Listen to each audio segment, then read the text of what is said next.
All right, Shalom. Shalom. We want to start by giving all praise, honor, and glory to Yahweh, Ba'ashem, Yahweh Shai, Ba'ashem, Rakakwadash.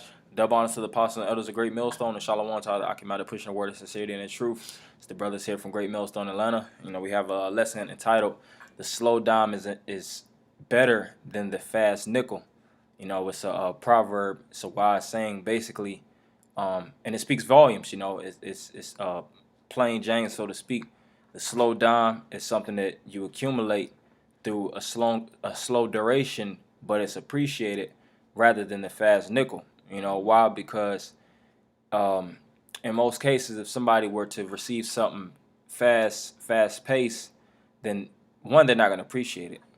Because whatever you receive in a fast, in an instant, you don't actually go through the channels of suffering to apprehend or obtain it. So you don't see the preciousness behind whatever you've attained, and then you already have a certain mindset that whatever, if you get something fast, then you can always replace it just as quick. You see, and in most cases, when people get certain things fast, like I said, they don't appreciate it. They spoil it. They do away with it. They may lose it, because it's no they don't have any type of consideration for the product that they actually receive. And the scriptures refer to this word and this knowledge as a talent. It's known as money, it's known as silver, it's known as gold, rubies, all kind of precious commodities in the scriptures. So this is kind of, people use this proverb or this allegory in the financial market, to basically speak volumes about a slow-paced lifestyle. Whenever you're trying to apprehend funds or build stock and wealth, to take your time with and be considerate of the money that you're making. And some things may not gradually increase off of a short burst. It takes time for things to gradually increase. Just like when you see the financial numbers, it might be slowly but surely, but it climbs to the top.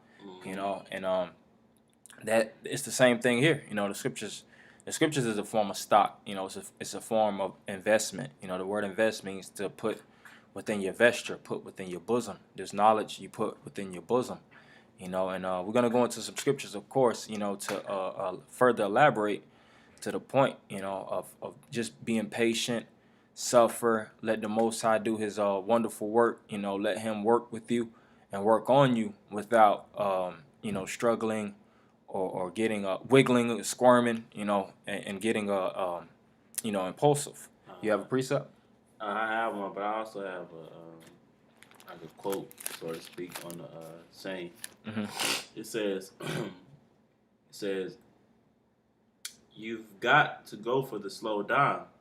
The sage observation applies to everything from the stock market to book publishing to any endeavor where the temptation for a fast nickel return will either disappoint or potentially lead to an unpleasant result. Finding $1 or 10 or 20 is just a dream. See, and he said just like with book publishing, and what was the other? Market. The stock market, and it referred to it as like a sage style proverb, and when you're dealing with even individuals that sell books, they're on their ventures or on their conquest to get the books published for people to actually be inspired by their works. That's a hard job, man. Of the masses of people that writes, how can they define themselves and make it where their books stick out more than others? How can they actually give, how can they actually, I would say, push themselves out there, market themselves for their words to even be read, for the chapters of the book, or the first pages of the book to be even considered to be open to be read. They have to go to certain, a lot of free work is involved. Yeah. Libraries, they have schools. They have to talk to certain people that's local, that's dealing with book reading programs and things of that nature, and draw people to the inspiration of the work. Give them certain excerpts or certain points in the pages where it can be an eye catcher or a potential reader. and it takes, like I said, it's tedious. It's definitely tedious work, and it's constant. Like so like All right, you go ahead. it's like being an intern. For you got your college degree. You just graduated, but you gotta work for free. But at the end of the day that you working for free is going to eventually pay off. That's right. You know. Yeah, and right now this is free work. Mm-hmm. Scripture says what freely receive, freely give, Mm-hmm. and that same notion is applied even in the work of Yahweh Shema Shai, because we don't get tax returns according to this work. We don't get funded. We don't get sponsorships and promotions and all these things of the world according to this work. But we do believe in the Spirit. The more effort and the more time and consistency that we put towards this work is gonna all pay off. Mm-hmm. And it's not gonna be. And we're not looking to get some Benjamin Franklin's and some dead presidents. At the end of the day, we're looking to obtain that which is greater, the kingdom of heaven. So you got a precept? Yeah, I got a quick one. Okay. This is Revelation chapter 3 and verse 10. It says, "Because thou hast kept the word of my patience, I will also keep thee from the hour of temptation, which shall come upon the world to try them that dwell upon the earth." Yep. So he said the word of the patience. And the word patience means to suffer. And just like when you go to a hospital, it's full of people that suffer. They're waiting in a long line. It's a duration of time that takes place before they're actually, called and brought to service. It's the same thing now. This is the word of the patience, and we know that we suffer. We go through our obstacles, we go through our hills and our hurdles, and you be wanting a fast nickel. Every brother can attest to wanting something fast. You want something quick. You want an easy way out. But the truth is there is no easy way out. It's known as what? The straight gate. In 2nd Ezra the 7th chapter, Matthew the 7th chapter. Which is the perdition of difficulty. So you have to go through those difficult straits, and it takes time. It's tedious. That's that slow that slow dime, right? Mm-hmm. That's that slow dime that we're all looking to get. And like I said, it requires hella patience. It requires an extreme amount of endurance. It requires faith, hope, belief. You have to be humble, because if you're over anxious, like even dealing in terms of which those are good. You see those different hip hop and recording movies and things of that nature. Some of those movies be actually pretty good, because you see how how the individuals climb up. The Temptations or Ray. They show all kind of different aspects of individuals' lives and how much it took, how hard of a grind. They went through certain management where management was effing them over. They didn't know the numbers. They were just young individuals with talent. They might have knew each other from school or from the streets, like the Temptations, and they ended up coming together more and more. And then they had to go through hella struggles. Then they eventually might get a record deal. They gotta, bust their ass. And a lot of them start off with no money. They might have to catch the bus to go to the studio. They might be in school. After school, they have to work. Consistently, like I said. They might be it might be somebody in the group that might be homeless, but they don't allow that to deter them from singing their asses off, performing their asses off, so they're gonna go out their way, and they're gonna even put that homeless thing, that's gonna be a thing of the past. That's not my focus. That's not my concern right now, even though that's a major issue. It's a major life issue, but the main thing is getting to that point, because when they good, they like, when we're good, we're all gonna be straight. And they see the light at the end of the tunnel. You see, so we have to have that same. Scriptures refer to us as visionaries. We have to have that same vision of the light at the end of the tunnel. And no matter what you go through, you might be on the brink of homelessness. The scripture says that we're naked. We're basically without a shelter. We feel like some brothers be at low. Don't have a job and things of that nature, but we still have to publish this word through these lessons. We still have to hit the highways and byways. We still have to keep our spirits up for the assembly of the brethren, and even of the nation. You see? That's right. Some more? No, that was pretty much it. Okay, and I'm gonna get this in Matthew. This is Matthew 25, and I'll start at 13. Watch therefore, for ye know neither the day nor the hour wherein the Son of Man cometh. Mm-hmm. For the kingdom of heaven is as a man traveling into a far country, who called his own servants and delivered unto them his goods. And unto one he gave 5 talents, to another 2, and to another 1, to every man according to his several ability, and straightway took his journey. Then he that had received the 5 talents went and traded with the same and made them other 5 talents. Right. So this is an individual that had, a certain level of, like I said, a talent. He had a certain peculiar talent, and it was according to his ability, and it was up to him to go out and do the footwork.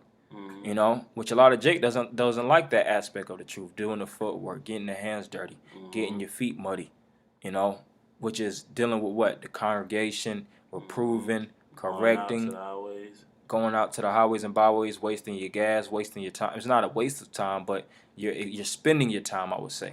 Spending your time, spending your gas, sacrificing your life in order to get this word out there, and the masses of the people you might push this word on, they pushing it off of them, so you have to deal with that aspect of suffering. Yeah, if I could just say too, just with anything that's worthy to be received, it's always a process. It's always a long, tedious process. But the more important things of life, it always it makes it that much better because you went through the entire process, man. You didn't break, you didn't try to cheat your way through.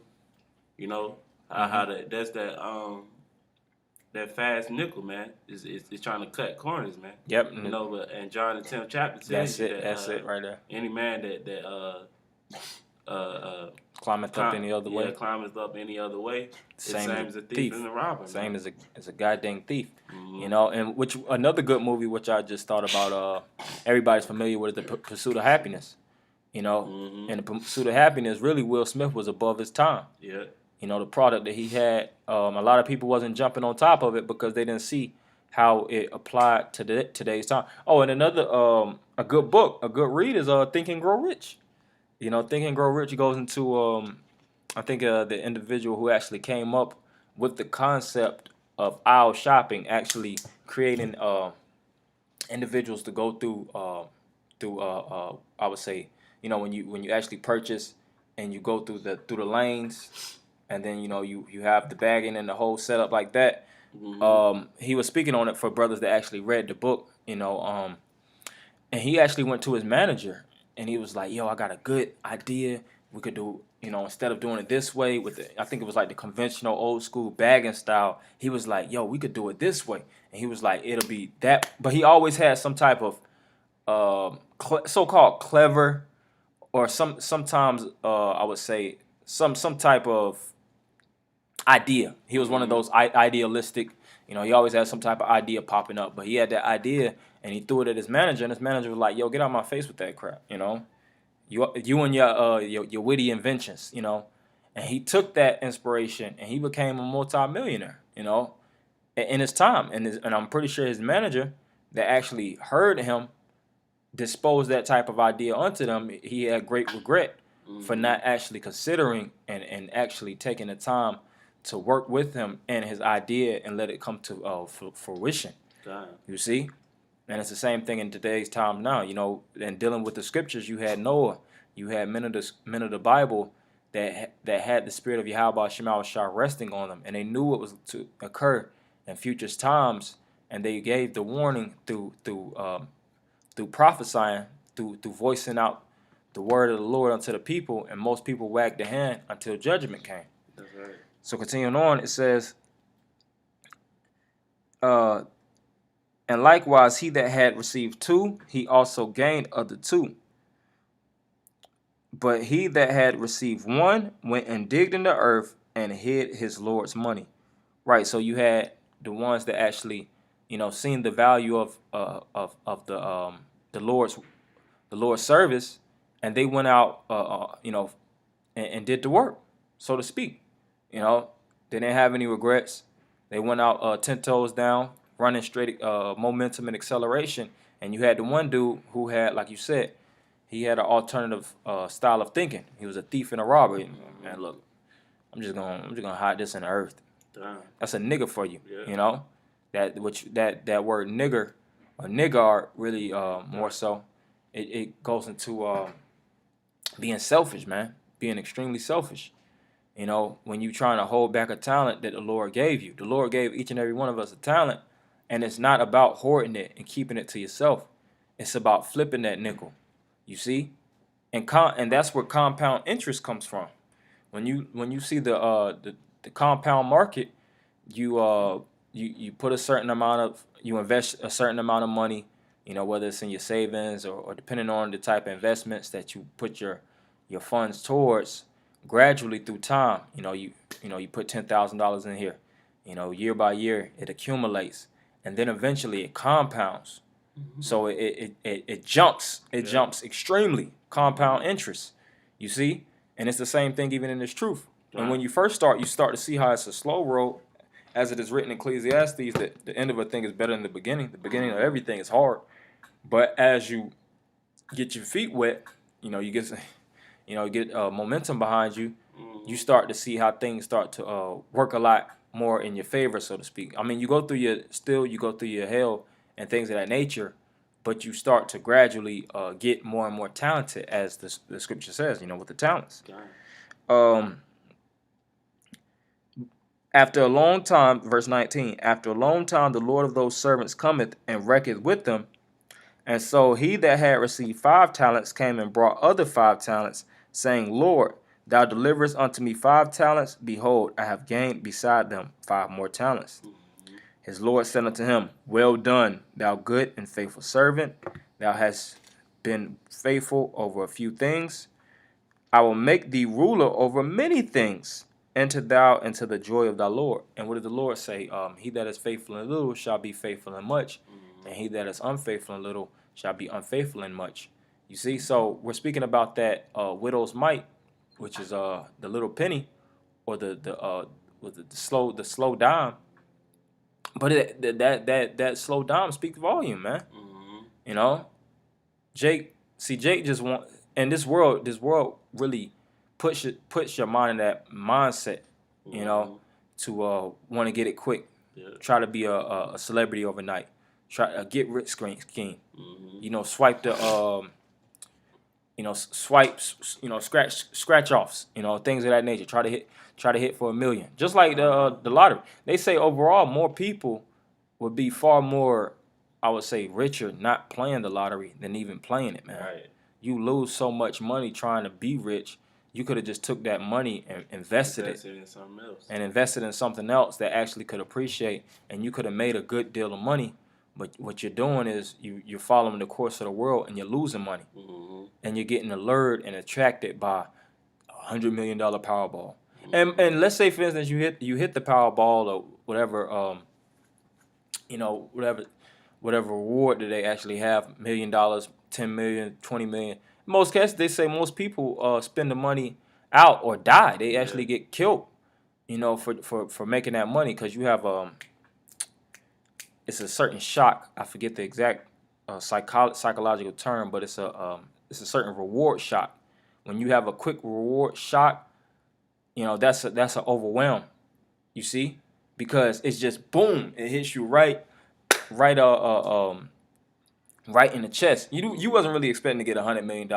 So when you scratching off, boom, $100 million is in your lap. You don't know how to allocate or really deal, because you don't have $100 million mindset. You don't know how to actually distribute. You don't know how to reinvest. You don't know how to take lows. You don't know how to actually let money, like I said, compound, or let money actually appreciate in its time. You don't know how to actually deal in terms of distribution and things of that nature.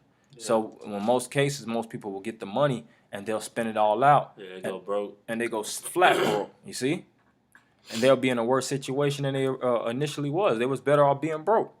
And it's best to really climb up slowly but surely. You know what I'm saying? Of course, in terms of finances, whatever. But And that's where people have a better mindset. Most people that climb up slowly but surely, they have a better mindset because they know how to plan, they know how to adjust, they know how to take their time. They're very patient. You see, and things gradually it slowly comes to them, Oh, and as it progressively comes to them little by little, they know how to deal. You see, you got yeah, we not too long ago we did that lesson on those garage enterprises. Yeah. enterprises, man. What was it, Apple? Mm-hmm. I believe Think it was Ford. Microsoft. Yeah, Ford, Microsoft. No, they all started in the garage, man.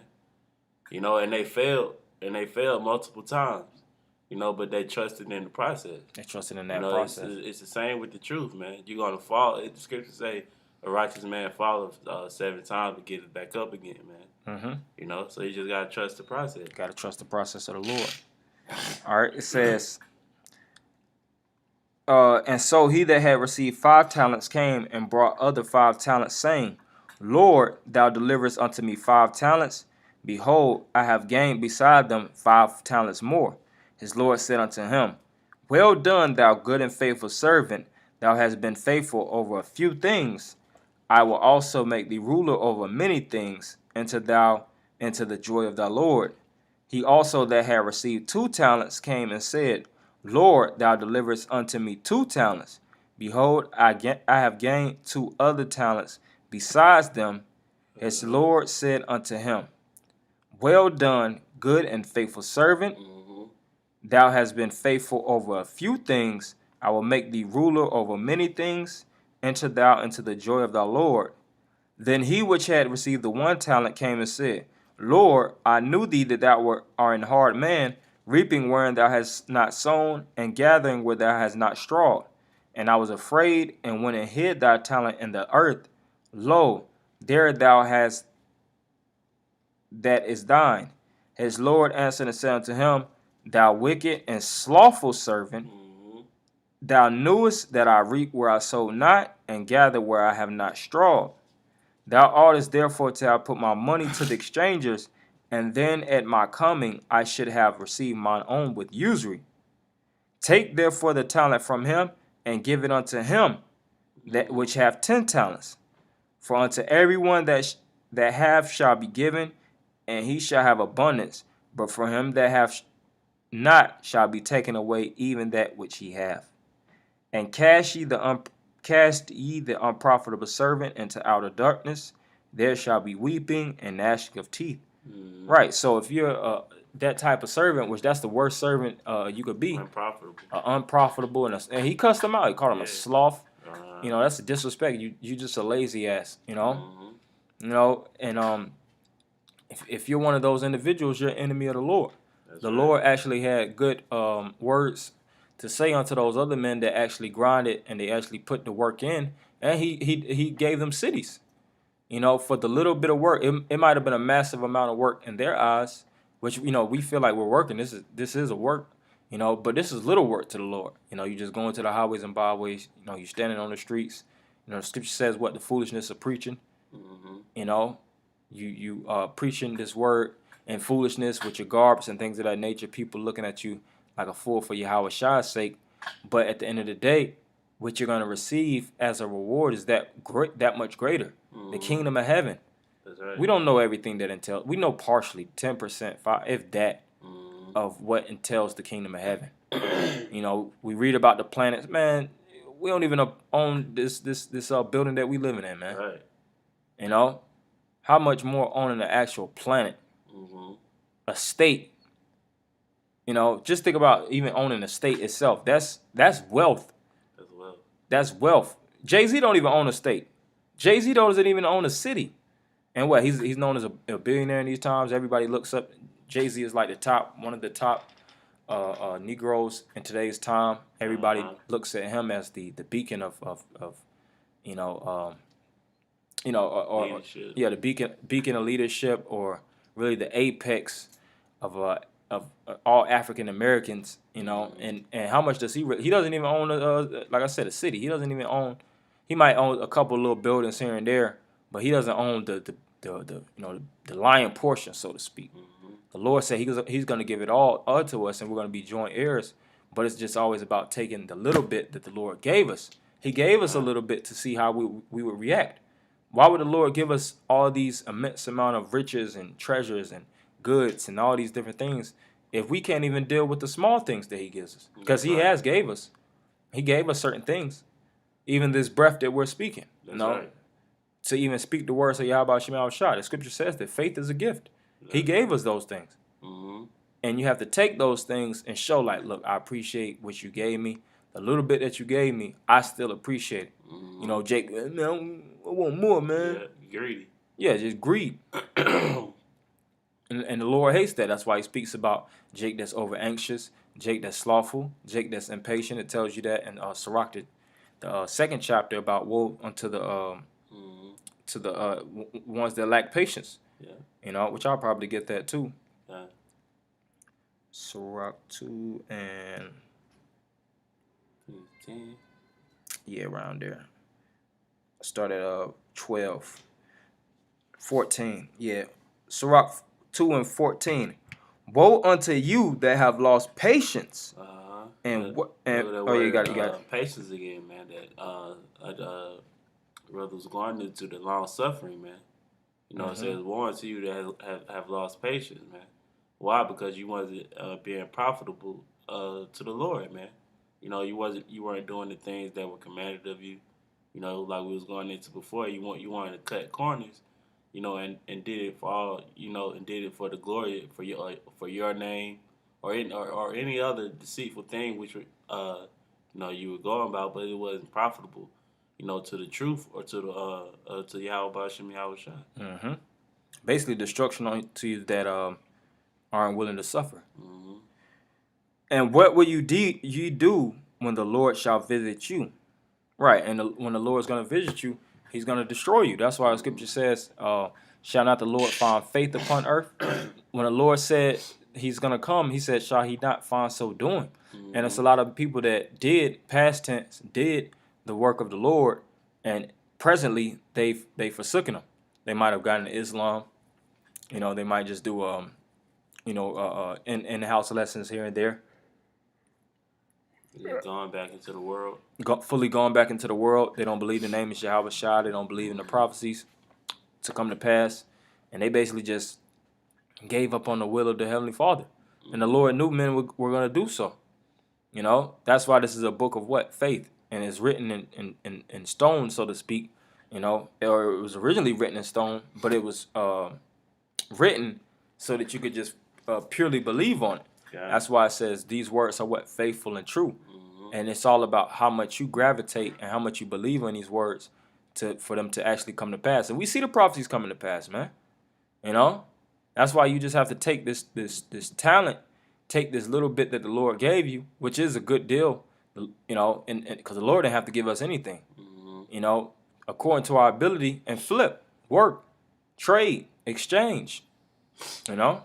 You got that got some? Yeah, I got a quick one. All right. This is 2nd Ezra chapter 7, verse I'll start at verse 6. It says, there is also another thing, a city is builded and set upon a broad field, and is full of all good things.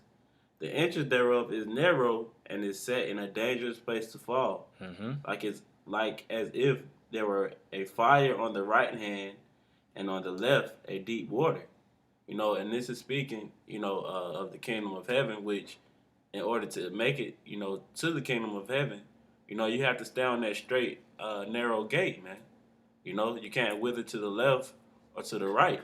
Mm-hmm. You know, and with doing that, you have to have a steady pace, man. You can't rush things, man. Mm-hmm. You know, whenever you ever, you know, just, you know, been late for work, you know, you woke up late, it's always something that you're going to forget. Why? Because you're rushing.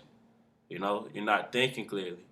You know, but if you slow down, you know, and get all your thoughts together, then it'll be easier. It may take longer, you know, but you have to have that patience, man. It's about being efficient, man. Mm-hmm.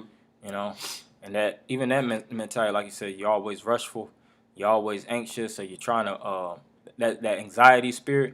Mm-hmm. You know, that's really a demon. God. You know. Your emotions is all uptick. You know, you don't have your scruples together. You know, you move it like a woman, and you see a lot of women be like that, man. Mm-hmm. You know, just trying to rush, and they, like you said, very forgetful and things of that nature. That's not a good mentality, man. Yeah. You know, we have to, especially even in the service of the Lord, you have to always have your head on a swivel, and you have to move effectively and accordingly. Mm-hmm. So, some more on that. I'll finish it off. Verse 8, it says, and one only path between them both, even between the fire and the water, so small that there could but one man go there at once. And that shows you how congested, so to speak, the path is. How tight fit you have to be in order to slip through. Mm-hmm. You know, and the Lord has the scanners on that path. He has it where nobody will be able to just slide in. You know, because Jake sometimes just want to slide in. Yeah. You know, like I said, the window. Like, man, look, that path that they going through, that shit hard. God. I could tell it takes time. You know, I'm not gonna be able to pursue my rap career. Mm-hmm. I'm not gonna be able to pursue the bag while doing this. So let me just try to work on the latter end. Yeah. Or let me just be on the comment board. Jake wanted the easy way out, but the Lord, he didn't set it up for you to take the easy route, man. You know. Yeah, you know, you play video games, and you can choose your option. You can't choose the option here. It starts off on very difficult, man. The difficulty is very hard, or really expert. God. You know, you start off as an amateur, but you know this is for experts, man. The Lord, He made it hard, and He made it specifically. He tailored the path for you to go through it. You know, and you can't lighten the load. The Lord puts what He finds fit upon your plate. All right, whether He wants to put more on your plate or put less on your plate. That's right. It's all about for you to dish it out and you to deal with it accordingly, man. That's right, bro. So is there more on that? A lot. That was it on that. Okay, and I'll close with this scripture in Ecclesiastes. Want me to read it for you? Yeah, you got it. God, this is Ecclesiastes chapter 9 and verse 11. It says, I returned and saw under the sun that the race is not to the swift. And this is King Solomon, you know, a man that was immensely wise, you know, and he's seen people that fell. He's seen kingdoms fall. He's seen great men fall to their demise, you know. He's seen wise men lifted up.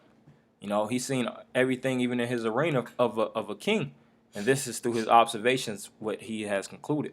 Mm-hmm. He said what? It says, and saw under the sun that the race is not to the swift. The race is not to the swift. So you swift jakes, you know, you think everything is about being fast and quick and in a hurry. That's not the right mentality. It's good to be efficient and you move. And if you could actually deal with, if you're a momentum-based brother and you move effectively and efficiently, that's great, you know. But at the end of the day, that's not what the race is about. Because some men run fast just to say, you know, tell other people to catch up to their pace. Everybody doesn't run the same pace, man. You might be one brother might be fast, another brother might be slower. But that's just the balance of the Yahweh Shema Shah. Mm-hmm. And sometimes the brother that's slower, he's taking more time because he's being way more careful. Yeah, being way more precautious. That's right. And if you move fast, in a lot of cases you run into something that you wasn't expecting because you're running full throttle. You got your you hitting the gas 150 miles per hour right when somebody speeds switch lanes, or somebody actually comes right in front of you. You can't react quickly, man. Quick enough. Because you're already going too goddamn fast and you can't maneuver out. But if you was taking your time, you'd be able to slow down. You know, you'd be able to move and maneuver a lot better. You see? That's right. Being aware. Being aware. It says, nor the battle to the strong. Nor the battle to the strong. Neither yet bread to the wise. But that's the mindset of the world. You always think, all right, the strongest is going to be the one that's going to win. You see a boxing match, you look at, in most cases, if you see the body on two individuals, you're going to think the bigger one is going to win. Mm-hmm. You know, most people judge things off of physique. They judge things from a carnal aspect. Mm-hmm. But that science doesn't even matter in the eyes of Yahweh Shema. It doesn't. Hey, that's why, we always, so to speak, root for the underdogs. Mm-hmm. You know, because we say it all the time. You know, the man of the Lord, you know, them being so humble and meek, you know, and being turned to the greatest men, you know, with joint heirs with Yahweh Shem Yahweh Shah, that's gonna be the greatest underdog story of all time. It is. That's right. You know, Mm-hmm. it says, "Nor the battle to the strong, neither yet bread to the wise, nor yet riches to men of understanding, Mm-hmm. nor yet favor to men of skill, but time and chance happeneth to them all." Yeah, but time and chance happening to them all. You see? So, like I said, just driving a point home, the slow dime is better than the fast nickel. Mm-hmm. You know, don't try to be too impulsive, too fast paced. Take your time. Let the Most High, you know, deal how He deals. That's right. Suffer what you got to suffer.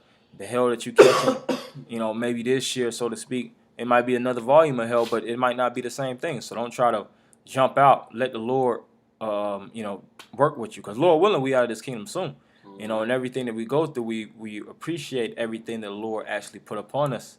You know, and we understand everything that the Lord put upon us. That's right. You see, so we want to end it by giving all praise, honor, and glory to Yahweh, Yahweh, by Hashem, Yahweh Shai, by Hashem, Rakakodash. Double honors to the apostles and elders of Great Millstone. And Shalom, Akim. Shalom.